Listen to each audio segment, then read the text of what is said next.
इंदिरा आवास, उनमें 10,000 रुपया का डिमांड किए। ठीक है, वो वार्ड में कुंदन कुमार वार्ड मेंबर हैं, उनका पत्नी, वो जाकर के बोला। अब इस बात का भी रंजिश है, वो धमकी देने लगा, जो दूसरा किस्त नहीं निकालने देंगे, देख लेंगे कैसे निकाल लेते हो। डर से बेचारा क्या इधर उधर बात लीकेज हो गया। एक दो आदमी हम लोग को बोला, हम लोग बोले नहीं देना है। तो घर सरकार देता है, वार्ड मेंबर थोड़ी देता है, मुखिया थोड़ी देता है, अपना जेब से देता है। कोई देता है सर? बताइए, कोई नहीं देता है। ये तो प्रधानमंत्री योजना है। यहाँ लूट मचा हुआ है ये लोग को जनप्रतिनिधि के बीच में। सर हम FIR किए, जो पहला FIR है हमारा भाई सरोज पासवान ने किया, जो FIR को एक्सेप्ट ही नहीं किया, क्योंकि कुछ जनप्रतिनिधि, हम नाम नहीं लेना चाहते हैं, वो समझ जाएंगे अपने आप, वो उनको मदद कर रहे हैं। सत्ता को सभी सलाम करते हैं, ये समझते हैं सर। इस चीज को हम इस बार झेले हैं और हमारे ऊपर मुसीबत आया तो हम समझ रहे हैं। अभी हम बिहार बेगूसराय जिले के अंतर्गत खांझापुर पंचायत में हैं, और जैसे कि आप सभी को पता है कि खांझापुर पंचायत में बताया गया है कि 17 नंबर वार्ड के जनप्रतिनिधियों पर एक हमला हुआ है। और जैसे कि दर्शाया गया है कि उनके तरफ से हम तो बात कर लिए हैं जनप्रतिनिधियों के गार्जियन से। अब हम मतलब इनसे कहें तो दूसरे पक्ष से ग्रामीण जैसे कि हैं, उनके ग्रामीण ने अभी हमारे साथ जुड़े हुए हैं। हम इनसे कुछ बात करेंगे और कहाँ तक की सच्चाई है यह बताने का प्रयास करेंगे। तो क्या नाम हुआ? मेरा नाम रवीन पासवान। अच्छा, रवीन पासवान जी सर। अच्छा, जैसे कि आप पर एक आरोप लगाया गया है कि आपने जनप्रतिनिधियों पर हमला किया है, कहाँ तक की सच्चाई है? सर ये बिल्कुल गलत है। आप इस चीज़ को, हमारा घर करोड़ खांझापुर वार्ड नंबर 17 और हम अक्सर बाहर रहते हैं। ठीक है, आप मेरे बारे में खांझापुर पंचायत में किसी भी जनप्रतिनिधि हो या फिर यहाँ पे वास करने वाले यहाँ का नागरिक से पूछ सकते हैं कि हमारा व्यवहार क्या है, हम किस ढंग के लड़का है। आप पूछिएगा, मीडिया है, आप हमारा जो विपक्ष है, जो जिससे हमारा दुश्मनी है, वो मेरे बारे में तो अच्छा नहीं बोल पाएगा ना। या फिर हमारा ही कोई दुश्मन है तो हम उसके बारे में अच्छा नहीं बोल पाएंगे क्या? हमारा प्रमाण या फिर उनका प्रमाण किसी ग्रामीण ही दे सकता है, या किसी जनप्रतिनिधि अच्छा जो होगा, जो स्वच्छ स्वभाव का होगा, जो दबाव में किसी को नहीं बोलता होगा, वही आदमी बोल सकता है। हमारे बारे में पूछ लीजिए, हमारा परिवार के बारे में पूछ लीजिए। आज हम आपको मीडिया के माध्यम से सर मैं धन्यवाद देता हूँ। BBL न्यूज है आप जी, मैं बहुत बहुत धन्यवाद देता हूं कि आप हमसे संपर्क करने का कोशिश किए। इसके लिए बहुत बहुत आभारी रहूंगा जिंदगी भर। लेकिन ये जो बताया जा रहा है बार बार रवीन पासवान, 2 FIR मेरे नाम पे हुआ है सर। तो ये FIR जो हुआ है, मैं खास करके ये बताना चाहता हूं, हम लोग सभी दिन प्रशासन को मदद करते हैं, जितना ही टाइम मिलता है। अगर प्रशासन को कुछ भी हो, अगर कहीं पर देखते हैं प्रशासन किसी ढंग में है, अगर कुछ पूछते हो तो सच्चाई उनको हम बताते हैं। 26 तारीख को रात में उन्हीं का परिवार में वो ठीक ही बोल रहे हैं कि हमारा घर में शादी समारोह था। डीजे 17 नंबर वार्ड का वो जो रोड है, रोड के साइड में डीजे बज रहा था। राम मसीस पासवान, उनका बेटा कुंदन पासवान, वो दोनों एक पुलिस केस में अभियुक्त हैं। पहले से पुलिस ही उन पर केस किया हुआ है, और उस केस के सिलसिले में वो दोनों बेल नहीं कराए हुए हैं। जब आप बेल नहीं कराइएगा तो पुलिस तो आपके घर पे जाएगा ही, स्वाभाविक है। जब पुलिस घर पे जाते हैं तो वो भागते हैं। जब भागते हैं तो इसी चीज को उस दिन डीजे में फायदा उठा करके कि पुलिस हमारा घर पर बार बार काहे जाता है, इसीलिए भीड़ को फायदा उठाकर और पुलिस पे हमला कर दिया कि साला पुलिस हमरे घर पे अशब्द भाषा बोल करके। पुलिस को तो एनी टाइम गाली देते रहता, ग्रामीणों से पूछा जाए, जब भी वो पी लेता है, पी खा करके किसी को कुछ नहीं समझता है, तो हमला कर दिया। हमला किया, ऐसा नहीं कि हम गलत बोलेंगे कि 10-20 ईंट चला दिया, वो चीड़ में 1-2 ईंट चला दिया उस भीड़ को फायदा नजायज उठा करके। और उसी को बार बार एक अरुण पासवान है, पहले तो फर्स्ट दिन अरुण पासवान का बेटा का माथे पे ये चीज मरने का कोशिश किया। जब ये लड़ाई झगड़ा हुआ है, ज्यादातर हो गया, दोनों पक्ष विपक्ष, इधर से भी चोट उट लगा है, उधर से भी लगा है। अब जाकर के क्या कह रहा है, रवीन पासवान मारा है ढेपा और रवीन पासवान का लड़का फेंका है। इस चीज को सर हम यही कहना चाहते हैं, रवीन पासवान का क्या सफाई है? रवीन पासवान साफ सुथरा छवि का लड़का है या नहीं? अजीत है कि नहीं? अजीत जो है आज तक पहचान, आप भी शायद नहीं पहचानते होंगे, मगर और कहीं ना कहीं आप लोग पर एक आरोप लगाया गया था कि आप लोग ने प्रशासन को खरीद लिया। हम हमारे बारे में बोला गया जी। था। सर हमारा क्या औकात है हम जानते हैं। बाहर सब दिन रहते हैं। मेरा एक बेटा है, छोटा लड़का है, उनको आंख से दिखाई नहीं देता, एनी टाइम उसका इलाज में हम लगे रहते हैं। और यहाँ पे दो बच्चा यहाँ पर है, वो पढ़ लिख रहा है। एक बड़ा लड़का को यही इसी सब चक्कर में हम वहीं बाहर में ही जहाँ पे काम करते हैं वहीं पे लगाए हैं, वहीं पे पढ़ा लिखा रहे हैं। और हम जब भी आते हैं तो एक सप्ताह में निकल जाते हैं। यही लड़का के चक्कर में बीमार बराबर पड़ गया, हम थोड़ा दिन ज़्यादा रह गए। और हम लोग को व्यवहारिकता से वो लोग को बहुत जलन है। वो एक मानसिक रोगी के टाइप का है। उनका कहना है कि हम जो बोलेंगे वही सच्चाई है, अगर गलत भी बोले तो उसमें तुम हाँ बोलो। मैं आपको एक रिपोर्ट देता हूँ, इस चीज़ को आप छानबीन कीजिएगा प्लीज, जितना क्विक हो। 17 नंबर वार्ड में जाइएगा सर, घर घर में नल लगा हुआ है, ठीक, एक भी नल से पानी नहीं आता है, एक दो छोड़ करके, ठीक है सर।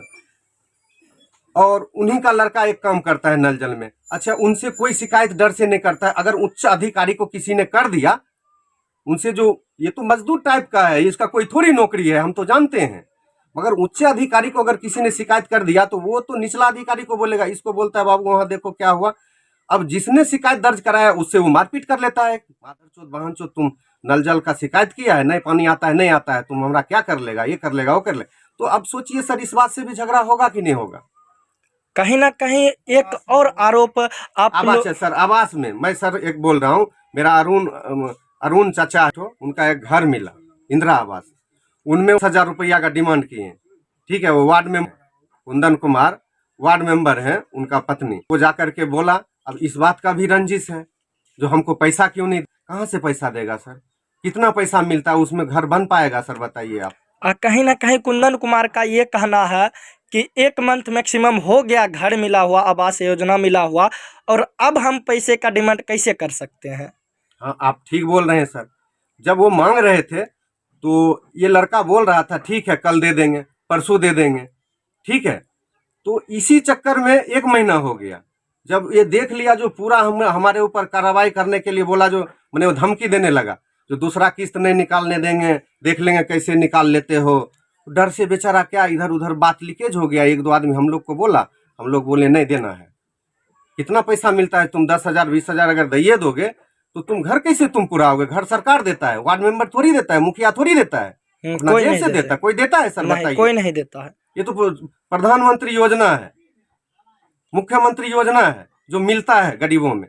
और यहाँ लूट मचा हुआ है ये लोग को जनप्रतिनिधि के बीच में। कहीं ना कहीं यह होना नहीं चाहिए। हालांकि यह कहाँ तक की सच्चाई है हम बताने का प्रयास कर रहे हैं। तो अब आप लोग ने क्या निर्णय लिया, आप लोग ने प्रशासन से जाकर शिकायत किया, FIR वगैरह की है। हाँ सर, हम FIR किए, FIR किए। जो पहला FIR है हमारा भाई सरोज पासवान ने किया, जो FIR को एक्सेप्ट ही नहीं किया। क्योंकि कुछ जनप्रतिनिधि, हम नाम नहीं लेना चाहते हैं, वो समझ जाएंगे अपने आप, वो उनको मदद कर रहे हैं। सत्ता को सभी सलाम करते हैं, ये समझते हैं सर। इस चीज़ को हम इस बार झेले हैं और हमारे ऊपर मुसीबत आया तो हम समझ रहे हैं। सत्ता को सभी सलाम करते हैं। तो उनका जो है FIR दर्ज कर लिया गया, हमारा FIR दूसरा डेट में दर्ज किया गया।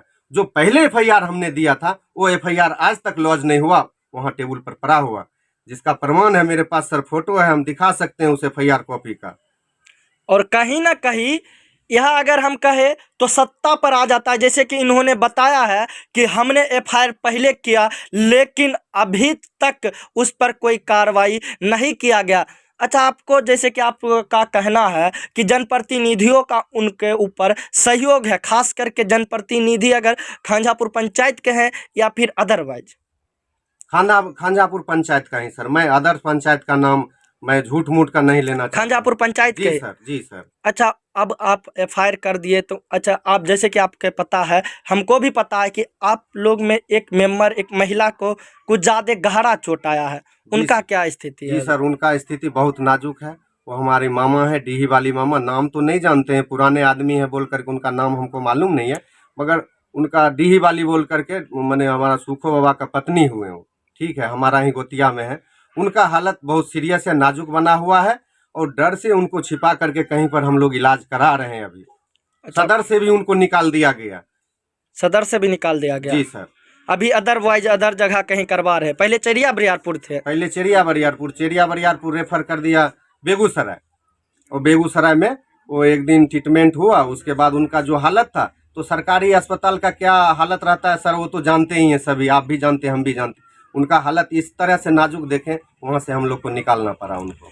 तो देखिए यह इनका कहना है कि दोनों तरफ से काफ़ी गंभीर रूप से और काफ़ी ज़्यादा एक दूसरे पर हमला हुआ, और इनका कहना है जिनके ऊपर, इनके महिलाओं पर, इनके दादी पर जैसे कि चोट लगा है, कि हम उनका भी तस्वीर आपको दिखा रहे हैं। और यह कहाँ तक की सच्चाई है, जैसे कि इनसे भी बात हुआ है और जैसे कि बताया गया आपके घरों पर भी तोड़ फोड़ हुआ है। जी सर, आप जा करके, मैं आपसे निवेदन करता हूँ, मैं बहुत बहुत आभारी रहूँगा आपका चैनल को और आपका।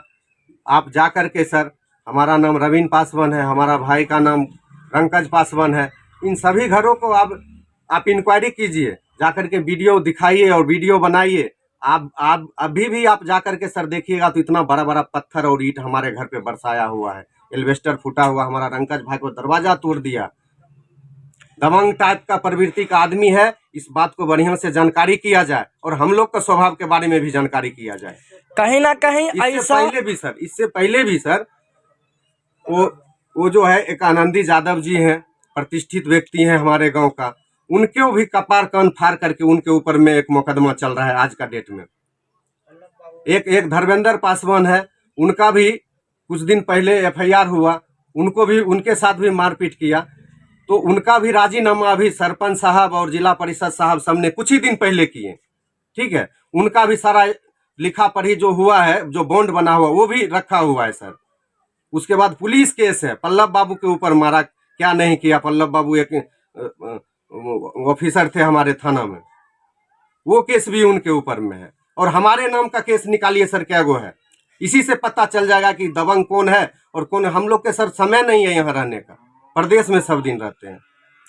कहीं ना कहीं अगर हम बताएं तो ऐसा होना नहीं चाहिए, क्योंकि कानूनी अपने ढंग से कार्य करेंगे और इनके घरों का क्या स्थिति है हम वो भी दिखाएंगे। तो आपका क्या राय है इनके बारे में, कमेंट करके जरूर बताएं। तो इसी तरह का एक मिनट सर। जी सर, मैं एक तो चीज़ बोलना चाहता हूँ, आप प्रशासन से भी थोड़ा, आप, क्योंकि मीडिया देश का बहुत बड़ा स्ट्रॉन्ग पॉइंट होता है सर, गलत को गलत, सही को सही मीडिया ही एक निकालता है।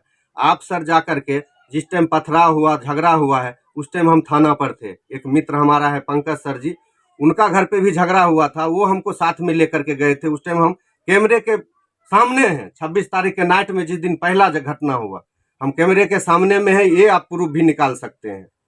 ठीक है सर। और दूसरी बात, प्रशासन से मदद लेकर के, हमारा एक लड़का है सर 12-13 साल का, उसको आंख से दिखाई नहीं देता है सर, वो एक जगह छिपा हुआ था। मेरा बीवी एक जगह छुपा हुआ था, बेटी एक जगह, और एक लड़का था एक जगह। प्रशासन ने ही सर मदद करके, हम प्रशासन को फोन किए, गुहार लगाए, तो मेराज बाबू बोल करके एक ऑफिसर हैं, वो बेचारा लिफ्ट करके, और वहां से ऐसी परिस्थिति था कि पुलिस गाड़ी में हमारा बीवी बाल बच्चा को वहां से निकालना पड़ा। मतलब आपको प्रशासन सहयोग करके वहां से निकाले, और का कहीं ना कहीं क्या सच्चाई है तो हम दिखाने का प्रयास करते हैं, और उनके पक्ष से क्या जवाब आया ये आप दोनों सुनिए और समझिए, और इनके बारे में क्या राय है कमेंट करके जरूर बताएं। तो इसी तरह का न्यूज़ पाने के लिए जुड़े रहे BBL न्यूज़ के साथ। धन्यवाद।